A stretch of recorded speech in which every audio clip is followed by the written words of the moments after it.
ধরো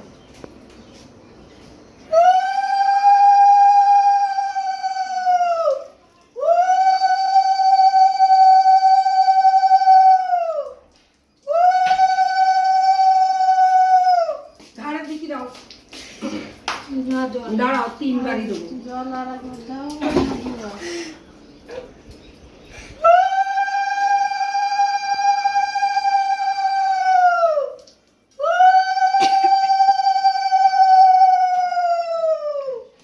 ঘাড়ের দিকে জল ঢালো, শুধু মাথায় দিলেও দম লেগে যাবে।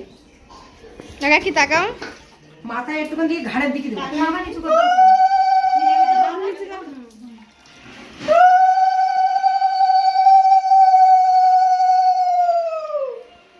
থাক, এইবারে মাথা ঘষবা কি পারবা করে স্নান করে নাও। টাকা কি তাকাও। মা